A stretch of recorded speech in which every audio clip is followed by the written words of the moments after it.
Alrighty, folks. It's me again. I'm just busy tinkering on what I call my healing bench.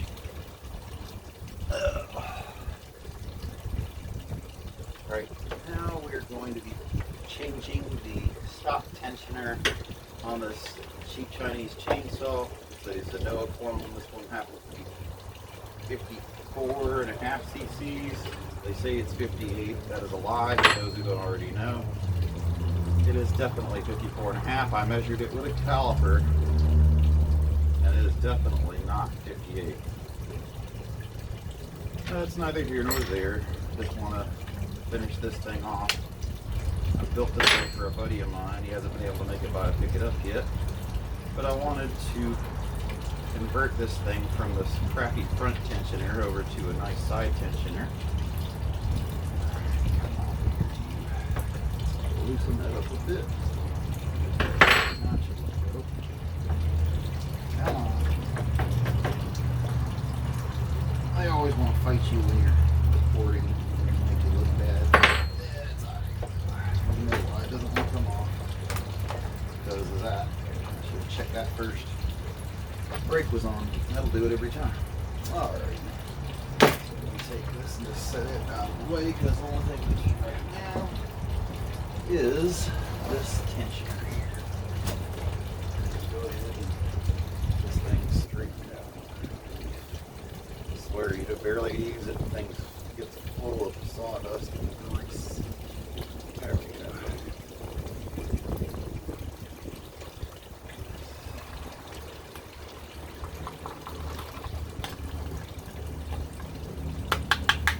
This is a very simple upgrade for those who don't know. All you got to do is swap the parts out and make two minor modifications. You got to remove these two Phillips head screws here. Take this plate off. It's kind of holding everything in place. Set it to the side too. And then you want to remove the original tensioner. This piece at the back just comes off, a little U-shaped guy that kind of holds it in place. Then you just have to literally purposely screw the thing until it comes, this little adjustment nipple comes completely off. Then you'll be able to actually pull it out of the housing. I'm not sure if this is going to be the same as the last one I did. The last one I did, I had to drill out the hole on the face of this thing for the piece to clear. We'll see if this one requires the same kind of adjustment. There we go. Comes right off. I saved these just in case, because you never know when you might need an adjuster. Cover your grease, because I always make sure to grease everything well when it has to do with pressure, like these do. There we go.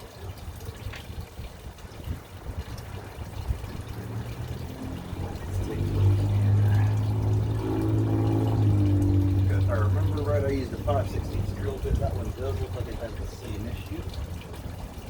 There's a little like nipple or shelf, whatever you want to call that, in there.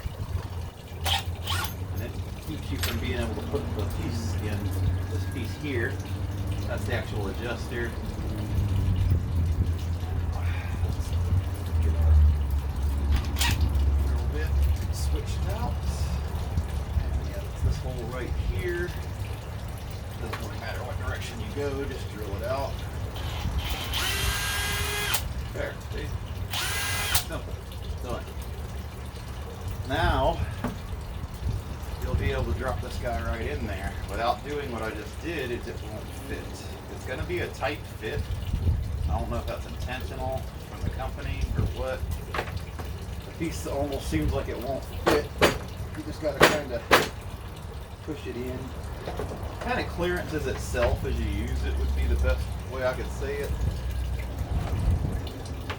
You don't need or get too much of a rush.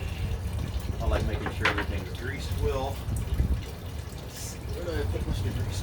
Ah, there we are. Mr. Grease. Specifically for doing chainsaw stuff, it's very precise, and it fits that little hole in the tip of your sprockets that everyone forgets to grease, except for me. Get that part greased up real good. Drop it back in there. It's the same thing I did with the last one. I just forced it in there like I'm doing now. And it kind of clears itself if I used it. Take this other piece here. And it'll look, everyone keeps saying, oh, it looks like it's too short. I get that. But if you look, it's the same length as the part that it needs to go into. That's all it needs. The reason the other one's longer is because it has to come out of this casing. It doesn't need to be that long. So we're good there. Now I'm going to go ahead and grease up this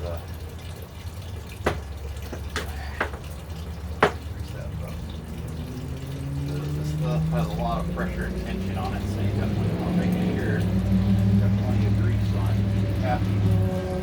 This piece will also fight you going in, but again, it will fit. It's just that I guess that they make it tight.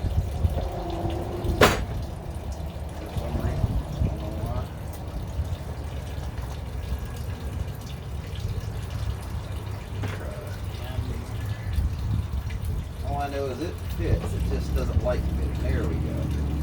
Then you kind of turn the other part as you push on it, and it'll go in a little easier. Usually, this one to be extra stupid big. Come on, you. Tap it, tap, tap. Sit. You are good to go in there. Feeling it?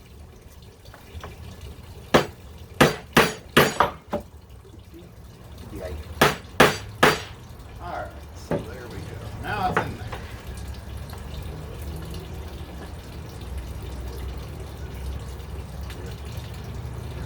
It was in there.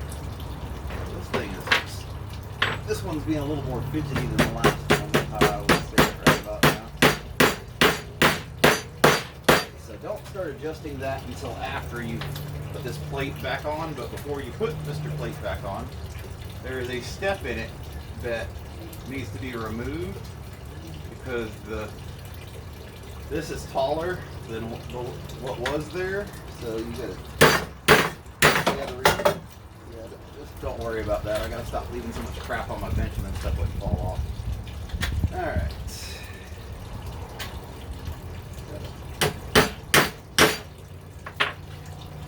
I'm gonna have to go to the concrete. I'll be right back. This thing just wants to be difficult.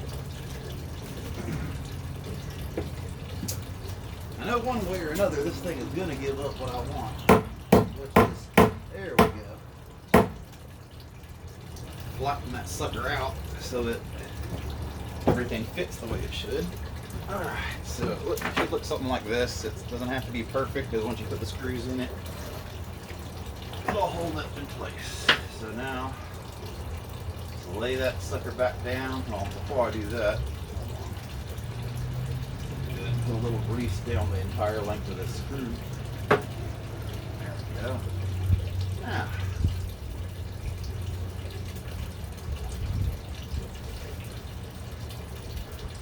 take our 2 screws and put them back.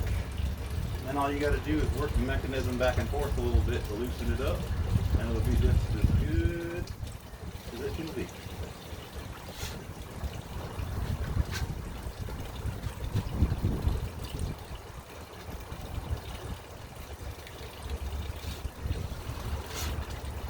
The other thing I would say about this is when you put it back together and you're trying to loosen it, I found that it's better to put it on the saw because it's going to give a lot of resistance at first until it wears in. So when I did the first one, I tried to do it out of the saw and it kept wanting to act stupid. Let's see, I gotta move this pin. Well, I guess I'm gonna have to turn it whether I want to or not, because that's not gonna line up right now. It always starts by just kind of wiggling it back and forth a little bit as you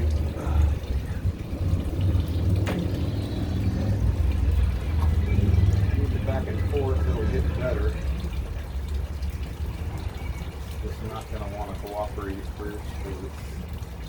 guess they don't finish the machining, so everything is really tight.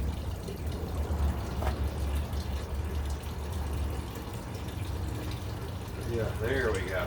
Like I said, as soon as you wiggle it back and forth a bit, it'll start acting right.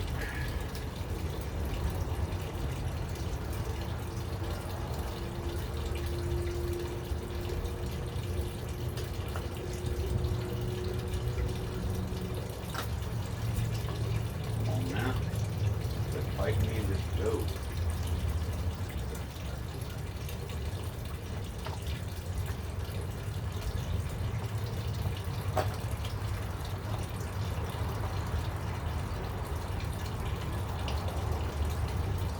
There it is. Alright. Now we're getting somewhere. See, like I said, once it loosens up, it's great. See? Turning easy. But at first, it is going to fight you. Just go ahead and be prepared. Just try to adjust this thing back enough so I can get it into the hole here. I think I've got it. So good and put it back on the saw. Yep, I got it. Yeah, it's best to adjust, if you're going to do this, adjust it by hand so that it lines up with your bar before you get started, because it really is better to put it on the saw. Like I did the first one that way and it was much easier than what I just did, but I still got it done. Let's go ahead and for a good test once I get these bar nuts on.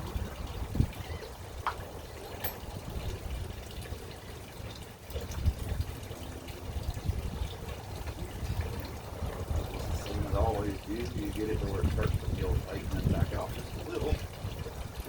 Let's see. Roll it up.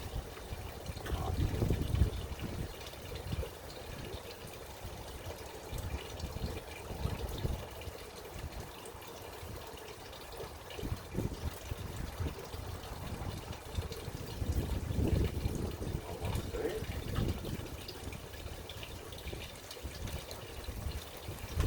Yeah. We're going to champ a little bit more. And